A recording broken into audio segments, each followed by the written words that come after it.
Good day, everyone.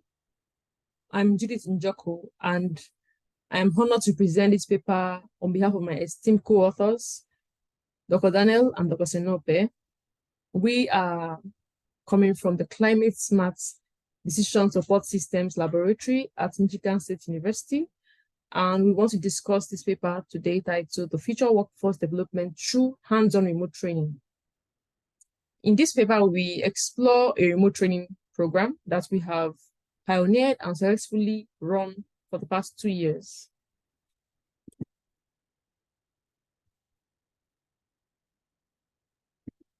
So this is the content of my presentation. I'll start with my introduction to discuss the need for this program. Then I'll provide an in-depth look at how the remote program works. After that, I will explore both the current and future impacts of the program. I will share some success stories. Finally, I will conclude by discussing the promising future outlook of the program. So the COVID-19 pandemic generally disrupted a lot of things in the world, including global education. Actually, it affected about 1.38 billion learners across the globe by national school closures, which means that a large amount of learners did not have access to educational facilities. And this highlights the need for a critical solution, a critical need for remote solutions, especially in the educational sector.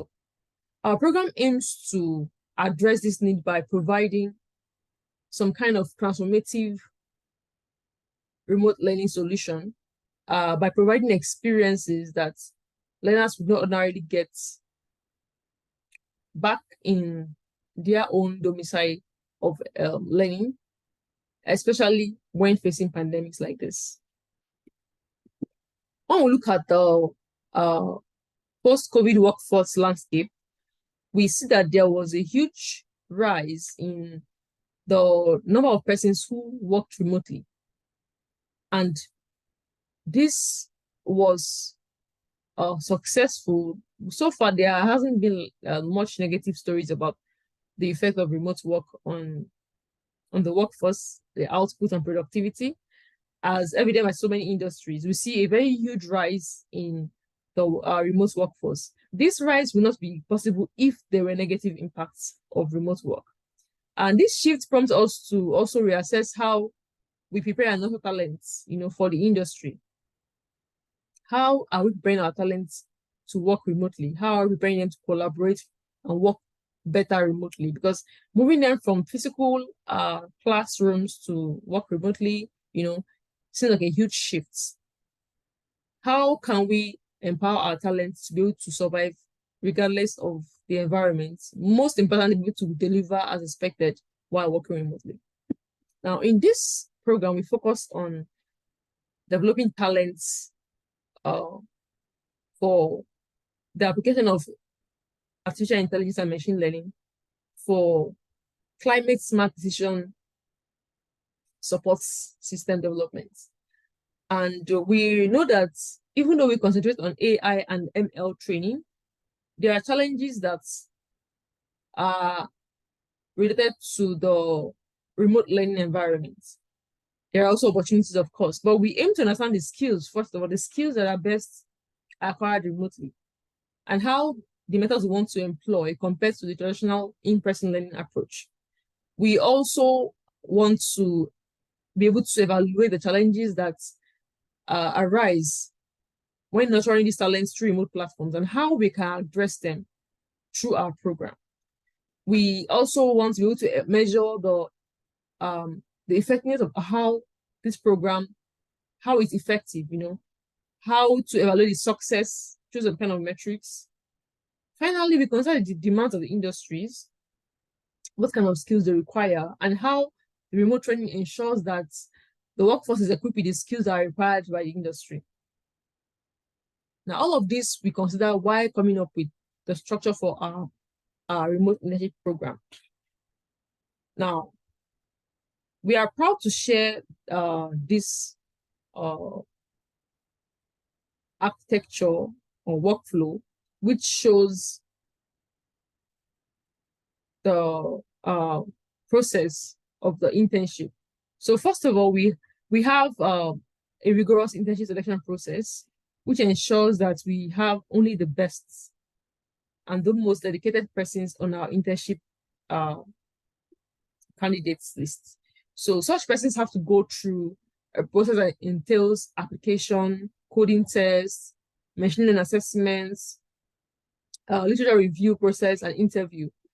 Now, in the coding test, we have them we evaluate them based on skills that, most importantly, skills that require them to be able to build machine learning models. For example, Python programming. So far, we've considered such languages. And of course, in the future, we plan to embrace many more as we expand. Next, we look at how they are able to build models to solve certain problems in the agricultural sector, build machine learning models with explanations for why they've employed such models. They also have the opportunity to delve into literature and try to understand certain things and give their own opinion. By this, they're able to show their research skills. They don't have to be proficient, but we can evaluate them based on their inputs. And when we see potential for growth, we know this person is worth bringing on board. And then we have the interview stage, whereby they face a panel of persons who discuss with them and try to gauge their ability to interact with others, to converse, because this involves remote working. We also have a very harmonious working environment. We want to be sure that the persons we are bringing on board will not come and, cause a ruckus. They're going to be teachable, they're going to be eager to learn and also be malleable, And then we have the onboarding process, in which we let them get acquainted with each other and they get exposed to certain things that we want to do during the internship program. Now, the internship runs for 6 months, during which these interns have been assigned certain projects.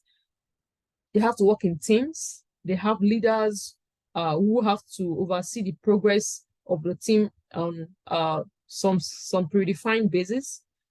Then they also have bi-weekly meetings during which they are able to present their progress to the supervisors, and they get some kind of feedback with some call to action on how to improve their ideas or how to improve their presentation or some other thing that can help to impact them as a whole. We also have sometimes when we have guest audiences who join us and also provide their own professional opinion on the presentations of the interns. Now, the entire goal is that we have interns who have improved their presentation skills, who now have better collaboration abilities, who are better leaders, who have improved speaking skills, with the entire goal being met, which is to have constant development and consistent creativity. Now, we know that so far we can say that we have interns who are now able to utilize artificial intelligence algorithms for precision agriculture, who are able to harness data analytics tools to derive insights for farming. We have interns who now can develop climate resilient solutions, and even those who didn't have agro background now have improved agro-focused research skills. We know that in the future, our internship can help to bring about more innovative solutions. We look forward to having global collaboration, especially with our interns who have moved on to graduate school or other parts of the world. We hope that we can have global collaborations with them and other stakeholders. We also look forward to interns being able to help with the expansion of smart agriculture. Also, currently we have previous interns join the current cohorts, and they serve as mentors to the interns.